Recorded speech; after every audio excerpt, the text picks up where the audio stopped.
અમદાવાદના ભુજંગદેવમાં ફરી એકવાર હિચકારી ઘટના બની છે, જેમાં ધોરણ 10 નો વિદ્યાર્થી પરીક્ષા આપી અને નેશનલ સ્કૂલમાંથી બહાર આવતો હતો ત્યારે એક ટોળું તૂટી પડ્યું અને તીક્ષ્ણ હથિયારો વડે તેના ઉપર હુમલો કર્યો. વિદ્યાર્થી ઘાયલ થયો છે અને તેને હોસ્પિટલમાં દાખલ કરવામાં આવ્યો છે. આપને યાદ આપી દઈએ કે 2024માં એટલે કે ગત વર્ષે જુલાઈ ઓગસ્ટમાં અમદાવાદના મણિનગર વિસ્તારમાં આવેલી 7th ડે સ્કૂલમાં શાળાના વિદ્યાર્થી ઉપર આ જ રીતે હુમલો થયો હતો અને શાળાના પ્રાંગણમાંથી એમ્બ્યુલન્સ આવે એ પહેલા જ વિદ્યાર્થીનું મોત નીપજ્યું હતું, કમકમાટી ભર્યું. અને આને લઈને ન માત્ર અમદાવાદમાં પરંતુ ગુજરાતભરમાં હોબાળો થઈ ગયો હતો.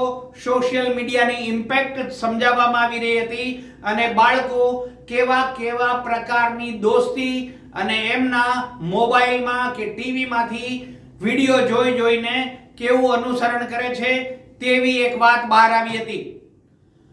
આજે ઘાટલોડિયા વિસ્તારના ભુજંગદેવમાં નેશનલ હાઈસ્કૂલમાં ધોરણ 10 નો વિદ્યાર્થી પરીક્ષા આપવા ગયો હતો અને પરીક્ષા આપીને બહાર આવ્યો ત્યારે તેના ઉપર હુમલો થયો અને વિદ્યાર્થીને હોસ્પિટલમાં દાખલ કરવામાં આવ્યો છે. આ ઘટના સમસામયિક રીતે ક્યાંક ને ક્યાંક આજની શિક્ષણ વ્યવસ્થા અથવા માતા પિતાના બાળક સાથેના વર્તન અને એમની આસપાસનું જે વાતાવરણ છે તેના ઉપર માતા પિતા નજર રાખવામાંથી ચૂકી જતા હોય અને પરિણામે બાળક આ પ્રકારની હિંસક મનોવૃત્તિ ધરાવતો થઈ ગયો હોય તેવું એક વાતાવરણ આ ઘટના ઉપરથી જોવા મળી રહ્યું છે. કહેવાય છે કે જે વિદ્યાર્થી પર 10મા ધોરણના વિદ્યાર્થી ઉપર પરીક્ષા આપીને બહાર નીકળીને આવ્યા પછી હુમલો થયો એ ઘટનામાં કોઈ જૂનો ઝઘડો સામે હોવાની વાત પ્રાથમિક રીતે બહાર આવી છે.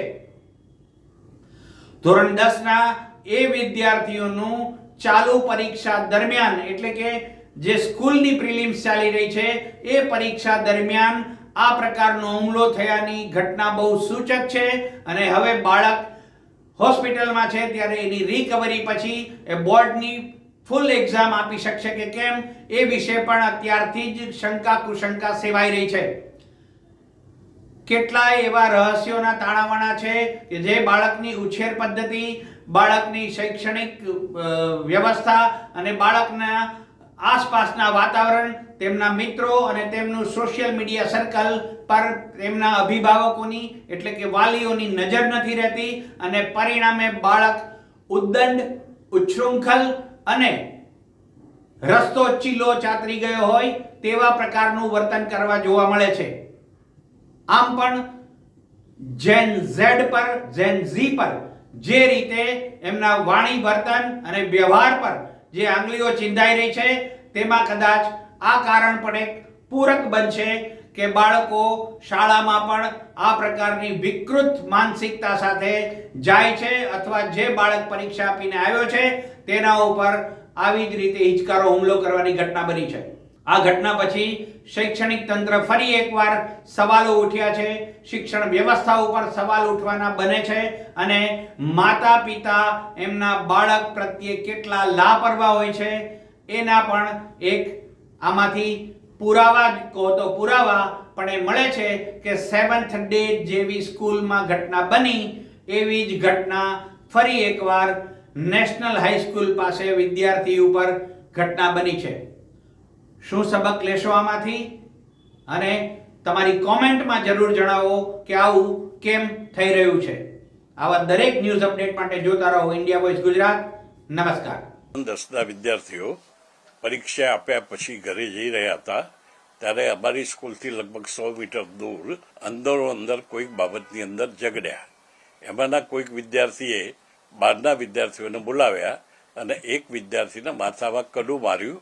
એમાં મામૂલી જે એને થઈ છે એ વિદ્યાર્થીને અમને ખબર પડી એટલે તાત્કાલિક અમે હોસ્પિટલમાં લઈ ગયા અને એનું ડ્રેસિંગ કરાવડાવ્યું, એને સારવાર કરાવડાવી, એના વાલીને બોલાવીને વિદ્યાર્થીને અમે સોંપી દીધો.